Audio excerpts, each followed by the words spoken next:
बोलिए जगन्नाथ महादेव की जय। रामचंद्र भगवान की जय। बालकृष्ण लाल की जय। पवन सुत हनुमान की जय। कुलदेवी मात की जय। अपने अपने गुरु महाराज की जय। जलाराम पानी जय। अपने अपने माता पिता की जय। सत्य सनातन धर्म की जय। हरि ओम नमः पार्वती पतये। हर हर महादेव हर।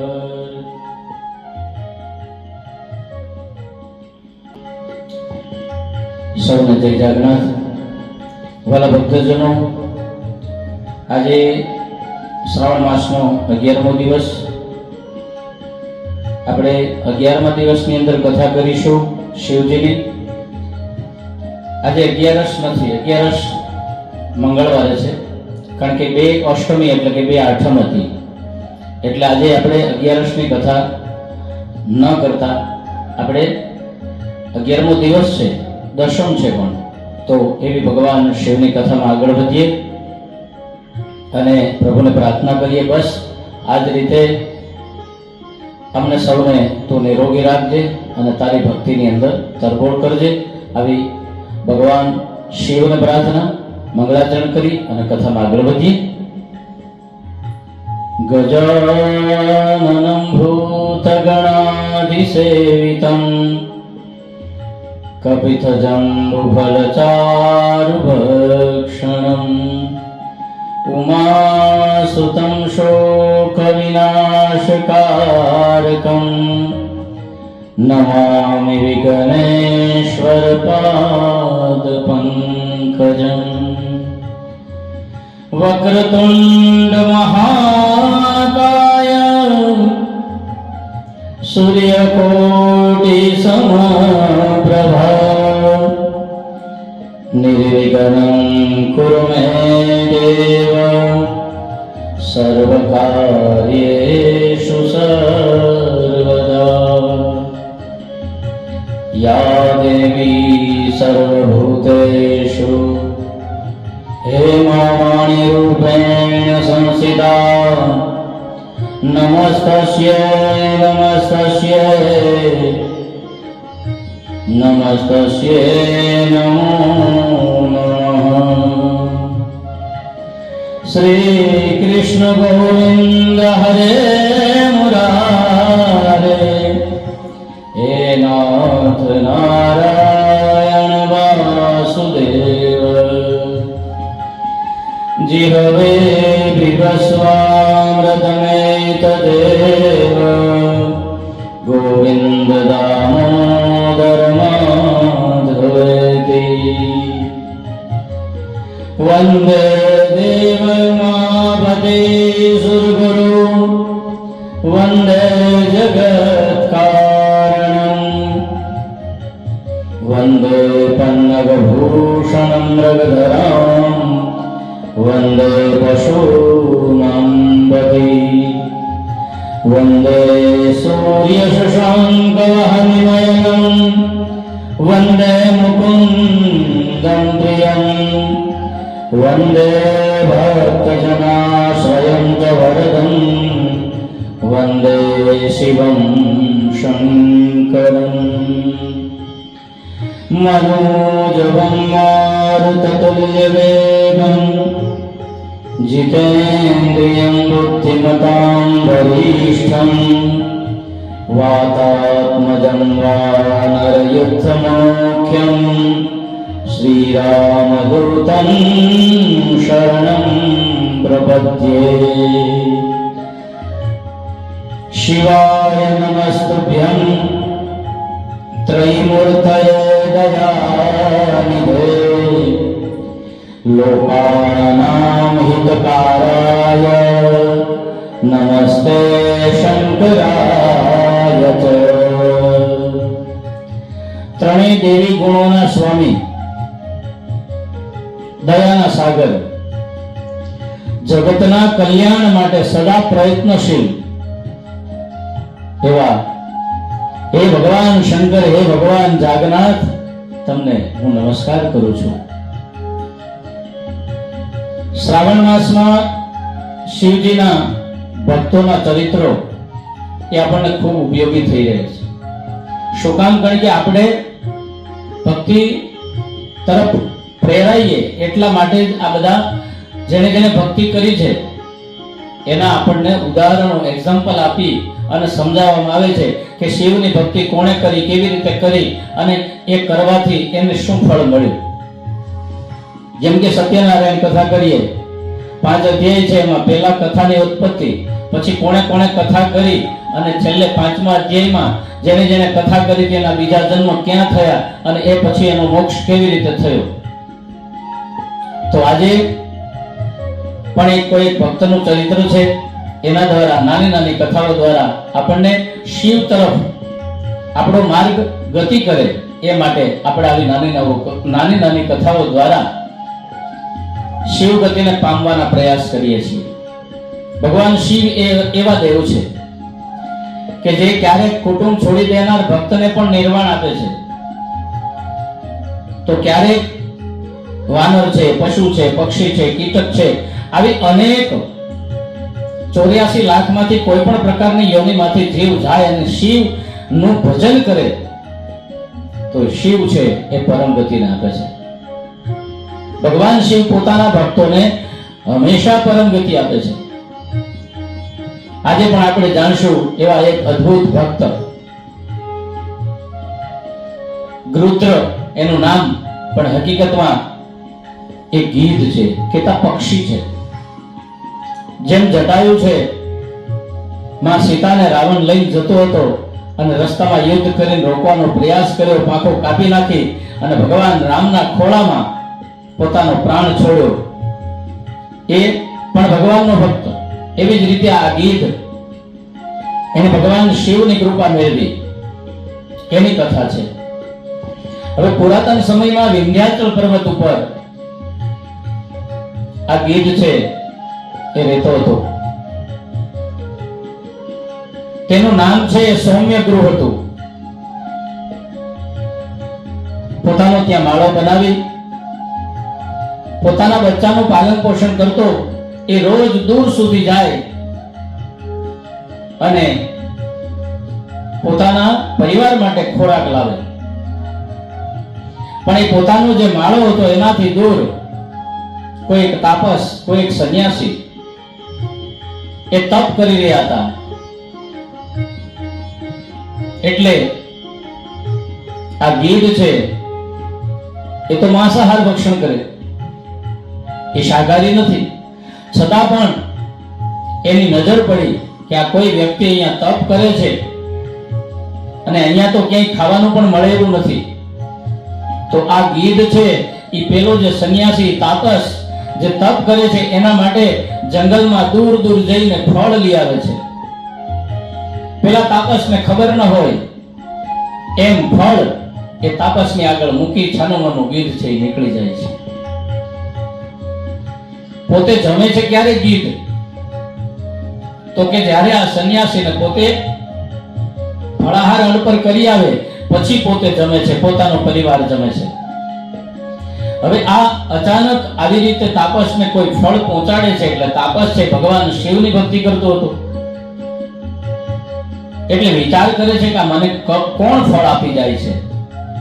એટલે દરરોજ ને દરરોજે અજાણતા જાણતા જેમ હોય એમ આ તાપસ છે આશીર્વાદ આપે છે કે જે પણ મને ફળ લઈ આવીને અહીંયા આપતું હોય, મારા માટે થઈને જે મને ફળાહાર અર્પણ કરે છે એને હે ભગવાન, હે ભોલેનાથ, હે જાગનાથ, એનું કલ્યાણ થાય. અને મનોમન એ કહેતો કે તું પણ શિવ ભક્ત થા અને ભવસાગર તરી જા. આ તાપસ, આ બ્રાહ્મણ દરરોજ ફળાહાર ખાય અને પછી ખાધા પછી આશીર્વાદ આપે કે જે પણ આ ફળ મૂકી જાય છે એ શિવનો ભક્ત થાય અને આ ભવસાગર તરી જાય.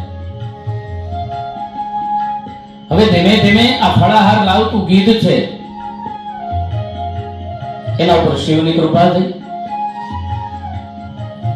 અને આ જે તાપસની વાત છે એ ગીધના હૃદય સુધી પહોંચી. હવે તે આ ગીધ છે એને માંસાહારનો ત્યાગ કર્યો છે અને પોતે પણ શાકાહારી બન્યો છે અને ભગવાન શિવના આશીર્વાદથી અને તાપસની દ્રષ્ટિથી આ ગીધ છે એ પણ શિવનું ભજન કરવા લાગ્યો છે. શિવની આગળ ઓમ નમઃ શિવાયનો જાપ કરતો રહે છે.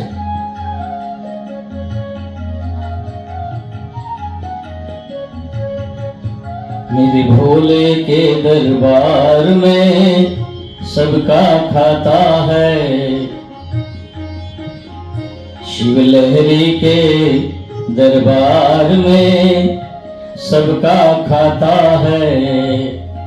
चाहे अमीर हो चाहे गरीब हो उनको एक समान, सबकी बिगड़ी वो ही बनाए.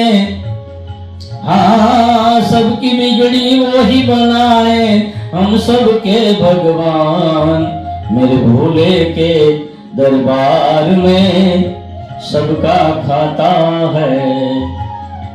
આ ગીતનો નિત્ય ક્રમ બની ગયો. આ ભગવાનના દરબારમાં મેં કીધું કે 84 લાખ યોની માંથી કોઈ પણ યોની હોય, આ ભગવાનના દરબારમાં બધાના ખાતા છે, બધાના ચોપડા છે. આ ગીત એક દિવસ ભયાનક જંગલની અંદર જઈ ચડ્યું છે. કોઈ શિકારીએ આ ગીધને જોઈ લીધેલું કે ક્યારે કેવી રીતે ક્યાંથી આવે છે ને ક્યાં બેસે છે. પોતે જાળીમાં છુપાઈને બાણ લઈ અને ઉભો રહ્યો છે. જેવું ગીધ ઝાડ ઉપર બેસવા જાય એ જ સમયે આ શિકારી છે એને બાણ છોડ્યું. બાણ ગીધના શરીરમાં વાગ્યો, પણ ઓમ નમઃ શિવાયનો જાપ ચાલુ છે. મહાદેવ ઓમ નમઃ શિવાય, હે મારા હર, હે શંકર, હે ભોલેનાથ, હે સોમેશ્વર. બાણ વાગતાની સાથે ગીધ છે જમીન ઉપર પટકાયો, પણ કંઠમાંથી જે ઓમ નમઃ શિવાય નો ઉદ્ગાર ચાલુ છે. આ ગીત છે એનો એકદમ અંત સમય નજીક આવ્યો. અંતે સા મતિ યા ગતિ આપણે કહીએ છીએ અને શાસ્ત્ર પણ કહે છે. ભાગવતમાં પણ આપણે જોઈએ કે ભરતજીને એના માટે થઈ બીજા જન્મ લેવા પડ્યા. પહેલા જન્મની અંદર ભરતજી થયા, હરણના બચ્ચાને બચાવવા ગયા. બીજા જન્મની અંદર એ બધું યાદ રહ્યું અને પોતાને હરણ બનવું પડ્યું. અંતે સા મતિ યા ગતિ એટલે અંત ક્ષણ આવે, ઘરમાં એવું વાતાવરણ ઊભું કરો કે હર સમય હર હર મહાદેવનો નારો ગુંજતો જ રહે. ચાલતા ચાલતા ઉઠતા બેઠતા જ્યાં પણ જાઓ, જે સમય તમને મળ્યો છે સમયની અંદર ઓમ ત્રંબકમ યજામહે સુગંધિમ પુષ્ટિવર્ધનમ ઉર્વારુકમિવ બંધનાન મૃત્યુર્મોક્ષીમામૃતાत्. મૃત્યુંજય મહાદેવ ત્રાહિ મામ શરણાગત જન્મ મૃત્યુ જરા વ્યાધિ પીડિતમ કર્મ બંધને. આ મંત્રો આવડે તો સતત અને સતત મંત્રનો જાપ કરો. શ્રાવણ માસ દરમિયાન ખાલી 1 મહિનો જપ કરશો ને તો પણ તમારામાં જો કેટલો બધો ફેરફાર આવી જશે તમે કલ્પના પણ નહીં કરી હોય. કારણ કે આ અમોઘ વસ્તુ છે, આ પૈસાથી મળતી નથી, અણમોલ છે. આને તમારે પોતે જ વાગોળવાની છે. જેમ આપણને ભૂખ લાગે, આપણે ખાઈએ તો જ આપણું પેટ ભરાય, પાડોશી જમે તો આપણું પેટ ન ભરાય, એમ કોઈ પણ મંત્ર, કોઈ પણ સ્તુતિ, કોઈ પણ દેવ, એની આરાધના આપણે પોતે કરવી પડશે. આપણા માટે કોઈ કરનાર નથી અને કોઈ કરે તો એનું એટલું બધું ફળ આપણને મળતું નથી. પોતાએ જ પોતાના માટે આપણે કહીએ છીએ ને કે જાતે મર્યા વગર સ્વર્ગે ન જવાય. જીવતા તો નથી જવાનું, મરવું તો પડશે ને એના માટે. તો જે કાર્ય મારે ને તમારે કરવાનું છે પોતાની જાત માટે, એના માટે કોઈ પણ પ્રકારનો ભરોસો ન રાખો. ઘણા બધા લોકો હોય કે હજી તો આપણે નાના છીએ, આપણી ઉંમર ક્યાં ભક્તિ કરવા જેવડી થઈ છે, આપણે હમણાં ભક્તિ ન કરાય, આપણે કરશું 50 વર્ષ પછી, પણ 50 સુધી પહોંચવાનો છે એનું ફાઇનલ છે તારી પાસે સર્ટિફિકેટ? પરીક્ષિત રાજાને 7 દિવસ હતા કે 7 દિવસ પછી તારું મૃત્યુ નક્કી છે, એમ મને તમને ખબર છે કે 7 મિનિટ, 7 ક્ષણ, 7 કલાક કે 7 દિવસ કે 7 મહિના કે 7 વર્ષ પછી આપણું મૃત્યુ નક્કી છે? નથી ખબર. તો શા માટે અત્યારથી જ આ દેહનું કલ્યાણ કરવા માટે આપણે પોતે જ કંઈક કરીએ? શક્ય એટલો અભિષેક કરો, શક્ય એટલું ભગવાનનું નામ સ્મરણ કરો, અને બને ત્યાં સુધી મનથી પણ કોઈનું ખરાબ ન વિચારો. કારણ કે કાયિક, વાચિક અને માનસિક આ 3 પ્રકારના પાપ છે. એમાં કાયાથી બહુ પાપ આપણે કરતા નથી. હાથથી કોઈનું ખરાબ બહુ ઓછું કરીએ. વાચિક, વાણી દ્વારા ગમે ત્યાં બેઠા હોઈએ કોઈની સાથે, એમાંથી એક વ્યક્તિ ઊભી થઈ જતી રહે એટલે બધા ભેગા મળે ને પાછી એની જ કોથળી કરીએ છીએ, એ છોડી દેવું જોઈએ. એટલે કાયા કરતા વાણીથી થોડાક વધારે પાપ થાય, અને વાણી કરતા માનસિક. બેઠા બેઠા આપણે કોઈ સારી સાડી પહેરીને આવે કે કોઈ સારા કપડાં પહેરીને આવે કે કોઈ સારી પ્રસંગની અંદર ખુશીથી એ લોકો આનંદ કરતા હોય, આપણે બેઠા બેઠા જોઈ ન શકીએ.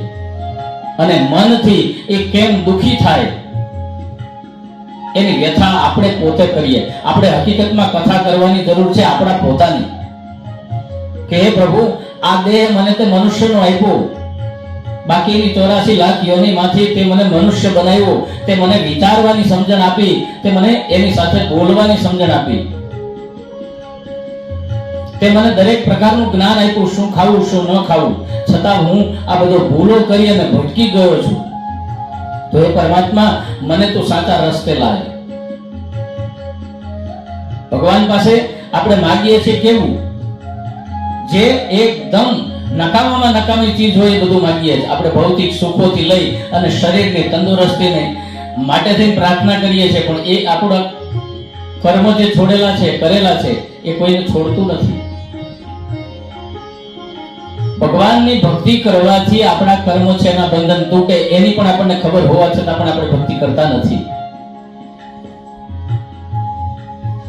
તો વાલા ભક્તજનો, માત્ર ને માત્ર મારો કહેવાનો મતલબ એ જ છે કે શિવ માસ દરમિયાન શિવનું યજન કરો, શિવનું ભજન કરો. શક્ય હોય તો ઘરે રુદ્રાભિષેક કરો, શક્ય હોય તો હોમાત્મક લઘુરુદ્ર કરો, અને ભગવાને અતિ ધનાઢ્ય આપને બનાવ્યા હોય તો 5 દિવસનો અતિ રુદ્ર યાગ કરો. જોવો પછી તમે એની કમાલ. કારણ કે આ બધું અહીંનું અહીં છે. મહાદેવ પ્રસન્ન થાય એટલે પૂરું થઈ ગયું દુનિયામાં. આજે હું જે કંઈ છું, હું તો પહેલેથી કહેતો જ આવ્યો છું, ખબર નહોતી પડતી ત્યારથી જાગન્નાથ ઉપર જળનો લોટો ચડાવતો હતો.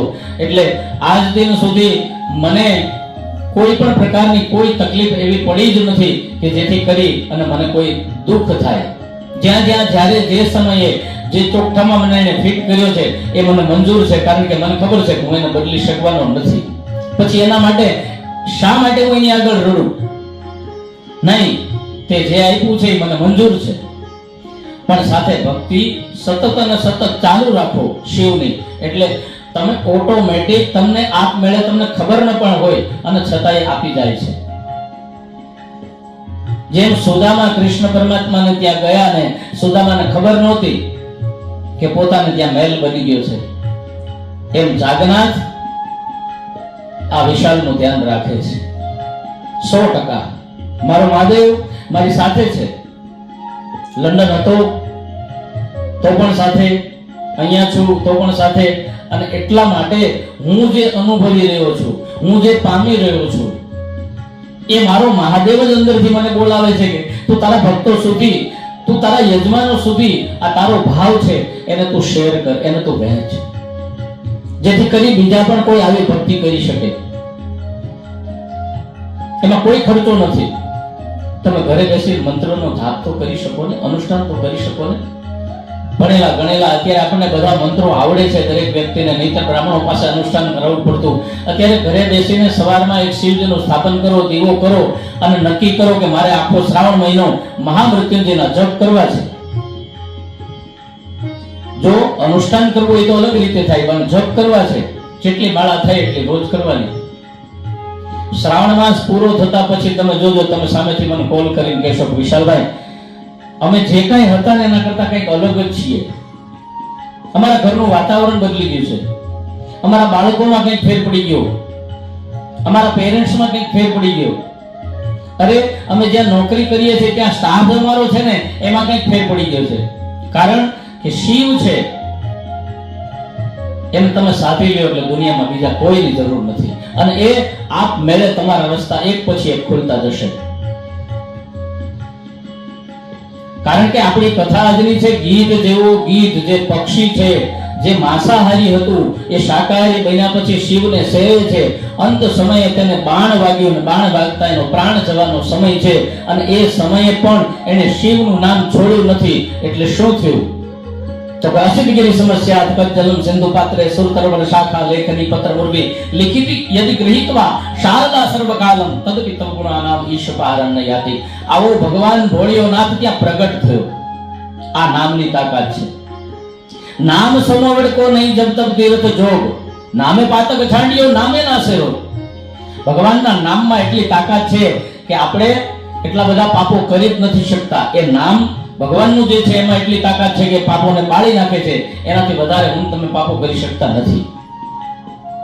ગીધના પ્રાણ જવાનો સમય છે ને એ વખતે મહાદેવ ત્યાં પ્રગટ થયા અને કહ્યું શિવજીએ કે હે ગીધરાજ, તું એક પક્ષી હોવા છતાં તે તન મન અને ધનથી પૂરી શ્રદ્ધાથી પૂરા વિશ્વાસથી મારી ભક્તિ કરી છે, અને તું મારા શરણે રહ્યો છે.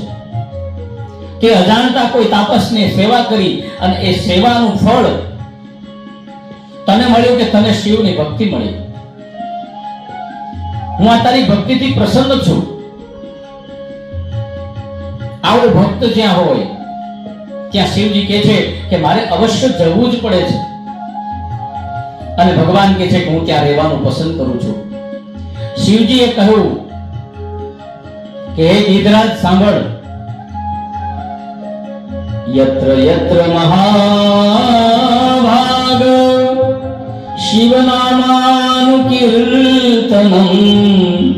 तत्र तत्र ममाभीष्टं स्थानं स्यादिति निश्चितं. तत्र तत्र ममाभीष्टं स्थानं स्यादिति निश्चितं. જ્યાં જ્યાં મારા નામનું ભજન થાય છે, જ્યાં જ્યાં મારા નામનું યજન થાય છે, જ્યાં જ્યાં મારા નામના અભિષેક થાય છે, જ્યાં જ્યાં મારા નામના હોમાત્મક લઘુરુદ્ર થાય છે, જ્યાં જ્યાં મારા નામનું કીર્તન ભજન સત્સંગ થાય છે, ત્યાં ત્યાં હું સ્થાયી રહેવાનું પસંદ કરું. હું ત્યાંથી બીજે જતો નથી. જ્યાં મારું રટણ ચાલુ હોય ત્યાં હું કે છે તપ કરવા શિવજી કે હું બેસી જાઉં છું. હવે આ ગીત છે એનો શિવ શિવ શિવ કરતા શિવની નજર સામે જ પ્રાણ ગયો હોય. જેનો શિવની સામે પ્રાણ જાય પછી એને પૂછવાનું હોય નહીં. કારણ કે શિવના ખોળામાં આ ગીત છે, એનો પ્રાણ જાય છે. મહાદેવે તેને પોતાના દૂતોએ લઈ કાશી ધામની અંદર મોકલ્યું છે, જ્યાં તેને મોક્ષ પ્રાપ્ત થયો. અને આ દિવસથી આ ક્ષેત્ર છે એ શિવ ગીત ક્ષેત્ર તરીકે જાણીતું બન્યું. કથાનો સંદેશો માત્ર ને માત્ર ભક્તિ માટે જાત, યોની કે સ્થિતિ એ અગત્યની નથી. તમે ભક્તિ કરવા બેસો ત્યારે તમે કઈ જાતના છો એ જોવાની જરૂર નથી. યોની એટલે કે તમે કોણ છો, મનુષ્ય છો, પ્રાણી છો, પક્ષી છો. અને સ્થિતિ, તમે કઈ સ્થિતિમાં છો એની પણ કોઈ જરૂરિયાત નથી. જેમ અગ્નિને ઓચિંતા પકડવામાં પેલા સગડી આવતી ઘરે, એમાં કોલસો આવતો, એ કોલસાને અજાણતા તમે પકડી લો તો પણ એટલા જ દાઝવાના છો, અને જાણી જોઈને પકડો તો પણ એટલા જ દાઝવાના છો. તો એ ભગવાનનું નામ છે એમાં પણ એવી જ સ્થિતિ છે કે અજાણતા પણ લઈશો તો પણ તમને એટલું જ પુણ્ય મળશે, અને જાણી જાણી લેશો તો પણ તમને એટલું પુણ્ય મળશે. ખુશીથી લેશો તો પણ એટલું મળશે, વેરભાવથી લેશો તો પણ તમને એટલું પુણ્ય મળશે. આપણે અનેક કથાઓ સાંભળી ગયા છીએ કે કંસ વેરભાવથી ભગવાનને ભજતો હતો. 12 વર્ષે ભગવાન એને પોતે મળ્યા, પોતાના હાથે સંહાર કર્યો. રાવણ, કુંભકર્ણ, આવા અનેક રાક્ષસો, અનેક યોનિઓ છે કે જેની અંદર વેરભાવથી લોકો ભજ્યા છતાં પણ ભગવાન મળ્યા છે. ભગવાનનું માત્ર નામ સ્મરણ સતત જાપ ચાલુ રહેવું જોઈએ. અહીંયા એક પક્ષી પણ શુદ્ધ મનથી શિવ ભક્તિ કરે અને શિવ સ્વયં સમક્ષ આવે તો હું તમે તો માનવ છીએ યાર. આપણા જીવનમાં ધૂળ પડી એક પક્ષી જો શિવને પ્રાપ્ત કરી શકતો હોય તો હું તમે પ્રાપ્ત ન કરી શકીએ? પ્રાપ્ત કરવા એટલે કળીકાળ છે. અત્યારે કદાચ પ્રત્યક્ષ દર્શન કોઈને ન થાય, પણ તમે વિચાર્યું ન હોય એવું તમારા ઘરમાં બની જાય.